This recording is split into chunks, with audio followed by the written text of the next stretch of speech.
Okay, here we go. Oh, that's all right. We spill all the time. That's what I get for not wearing my contacts.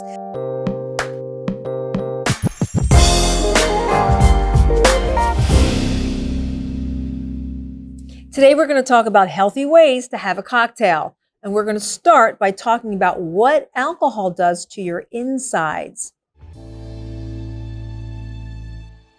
Alcohol can be really bad news when it comes to the gut, because your gut lining has to be really strong and healthy. And alcohol can make that gut wall more permeable. And what that means is that little tiny holes can be created in that gut lining. And that's not a good thing, because food and other toxins can go into your bloodstream, causing your immune system to have a full out attack, which creates a lot of inflammation. This, of course, is called leaky gut. Many of us have heard of this, but what it means is it sets the stage for all kinds of inflammatory problems, autoimmune issues, things like heart disease, cancer, diabetes, obesity. The common underpinning is always inflammation. So we want to make sure we keep that gut lining healthy and intact. 80% of your immune system lies in the gut. So even mood disorders, they can have a lot to do with your gut. Things like serotonin and things like even melatonin, which have a lot to do with your sleep. They're manufactured in the gut. So we want to make sure we keep that gut wall really strong. So we want to keep our eye on alcohol and make sure it's only in moderation.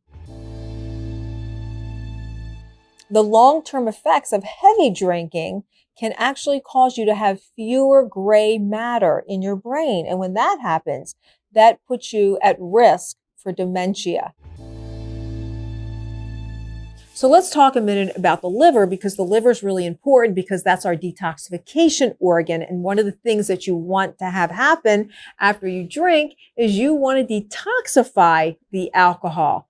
Now, did you ever notice that as you're getting older, you can tolerate less and less alcohol? Well, there's a reason for that, because your detoxification channels work slower. So you hold on to that alcohol more than you do when you're in your 20s or 30s. So as you get older, you may find that you just can't pound as much alcohol as you used to. Now let's talk about sleep. I know that when I have too much alcohol, I can really feel it impact my sleep, and there are reasons for this.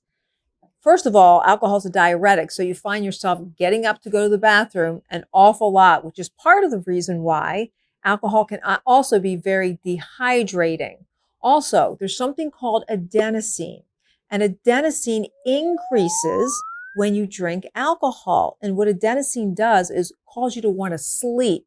Now, here's the problem. Adenosine goes into your body and it leaves just as quickly as it floods your body. So you end up getting interrupted sleep. So that REM sleep that we all need to wake up and feel rested, well, you don't have that. So that's why a lot of times the next day after drinking alcohol, you feel very groggy. And alcohol can also impact your blood sugar, especially if you're having more sugary drinks, which can cause you to have a very restless night's sleep. Okay, so now let's talk about what alcohol does to the outside of your body.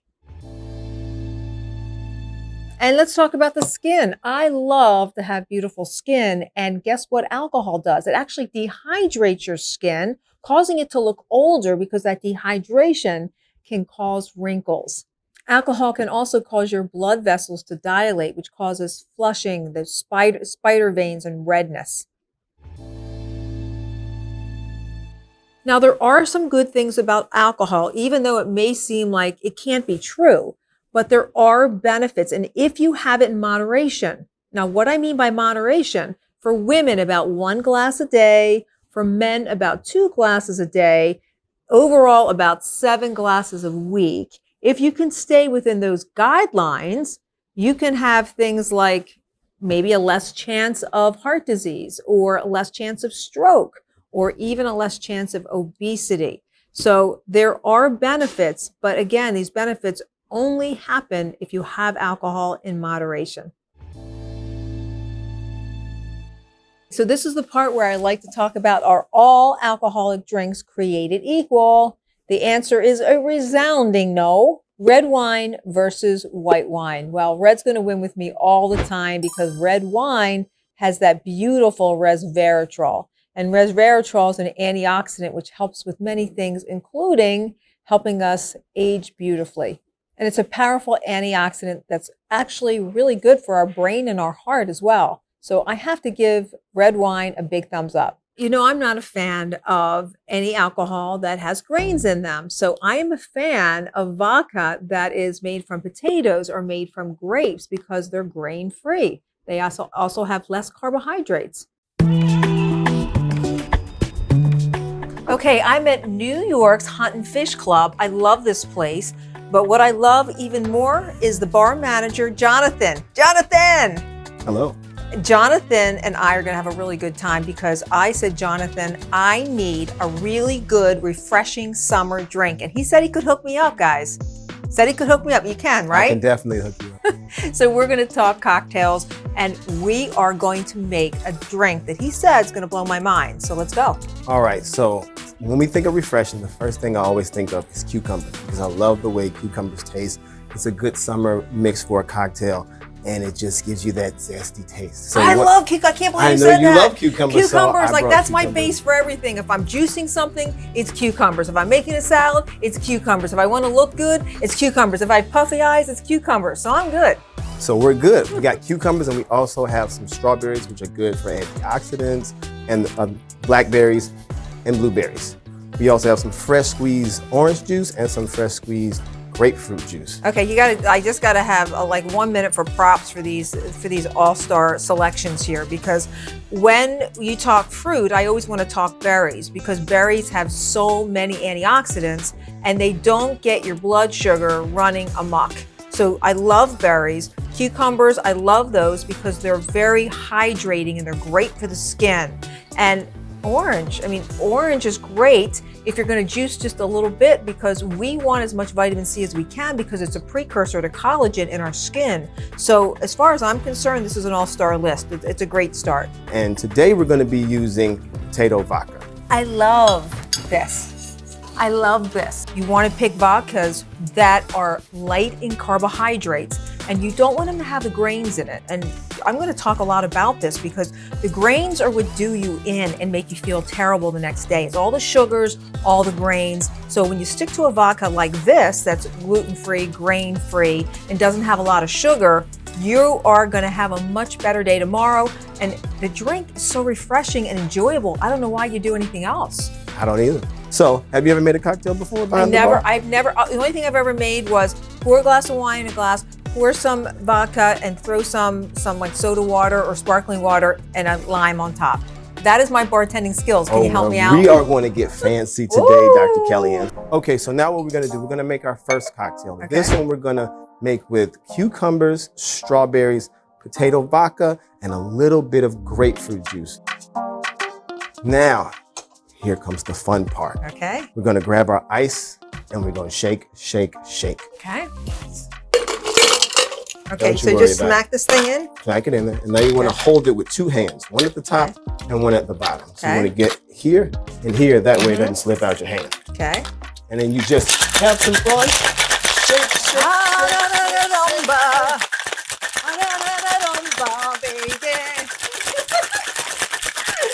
Nothing but fancy for you, Johnathan. I appreciate it. I wouldn't think of anything but fancy for you. Fancy cucumber strawberry garnish. That's a great idea. And we'll just set it right there on the edge. And now you have a nice summer cocktail. Oh my gosh. And this is one of the healthier cocktails that you can have. No added sugar, potato vodka, and a lot of love. Cheers, Johnathan. You're awesome. Thank you, and you as well. Oh my God. Okay, let's taste. Oh my gosh. Danger on wheels. Yes. Okay, this is dangerous. Girls' night out, all kind of truth bombs will be flying all over the place. So is this called the Johnathan? I'm just curious. I have not given it a name, so you can call it whatever I you now like. anoint thee. Where's my pointer? Where is your pointer? Wait. I now anoint thee. Drink called the Johnathan. Thank you. Cheers. Cheers. Now, when people come and order, I imagine because it's a restaurant, you get a lot of people wanting wine. Absolutely. And we sell a good amount of wine. So people love to have wine with a steak dinner or a poultry or fish.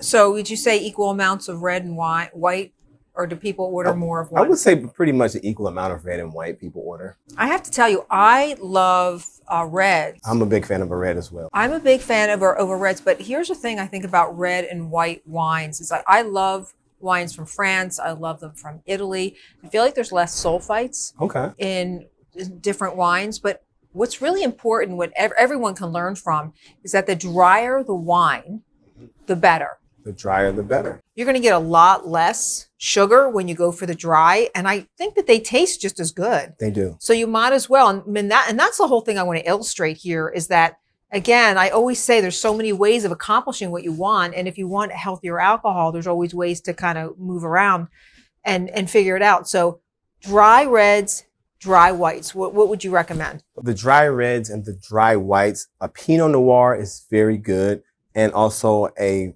Merlot. So those would Merlot. You love Merlot. This is a French Merlot, and this is a Pinot Noir Frank family from California.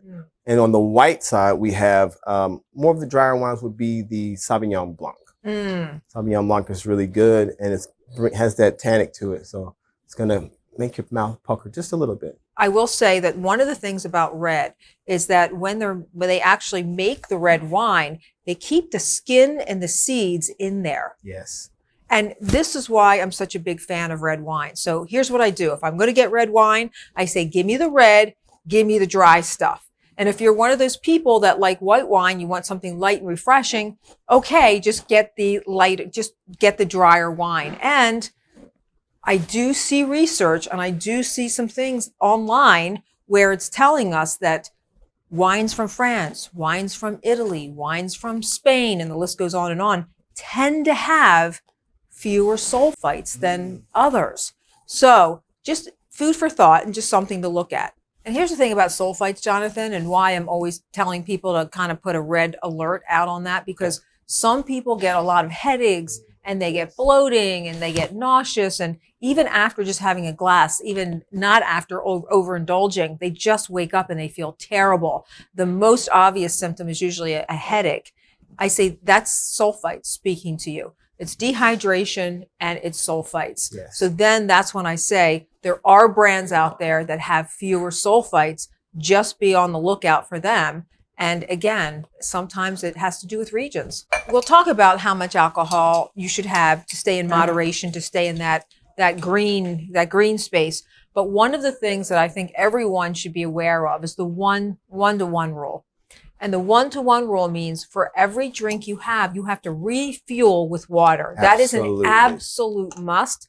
That is something that's not even that's an absolute. That's something, if you're going to have some cocktails, that is your safest bet to keep it healthy. Absolutely. And water keeps you hydrated, which keeps you from having a hangover. Because when you're hungover, you're dehydrated. So you couldn't have said it better. In between drinks, always drink water. Cheers. Cheers. And which one are we drinking? This is the Merlot blend.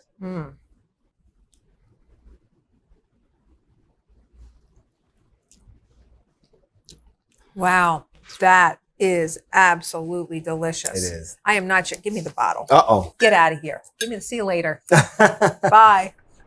But I have to tell you, my favorite still. This is the one. Still, it's the one. Glad you enjoy. At the end of every episode, I like to say, do I dig it or ditch it? And I have to say, I dig it. I'm glad you did. Not only do I dig you, I appreciate that. I dig the whole idea of drinking alcohol, but only in moderation. And I think that's the key. When you drink in moderation, you can really actually do your body good when it's in very low doses, because studies actually show us in low doses, it can prevent, believe it or not, things like obesity, things like heart disease, things like strokes, because it does dilate the vessels and it can be helpful. When it's really harmful is when you have too much. So you got to keep it light. You got to keep it fun and make sure that you always, always, always include a lot of hydration whenever you're drinking. Take away any of the sugary mixers, right? Take away all the sugary mixtures. All the sugary mixtures. That's going to do you more good than anything else. When you're thinking about what cocktail to have, When you're shooting for wines, you want a really beautiful red. If you like reds, that would be awesome, because all that resveratrol in there is really helpful and keeps your cells flowing and much healthier. And also, it really is a great antioxidant, de-aging your body. White wines are okay too. Just make sure you watch out for those sulfites. And when you're going for spirits, look for gluten-free. Look for low carbohydrates. This will make a big difference. And here's the thing, I advocate that they taste every bit as good as the other stuff. So start thinking about, okay, a potato or a great vodka or maybe some mezcal, nice tequila. Start thinking about what it is that I'm going to drink that's going to be low carb, low sugar, and whatever I'm going to mix it with is going to be the same. Absolutely. And actually, potato vodka has more flavor than grain vodka. It does. So it's going to pep up your drink. It's going to pep up your drink. So the whole point is, let's keep happy hour happy by keeping you healthy while you're enjoying your spirits. And there is a way to do that. Hope you enjoyed this episode of Digging In.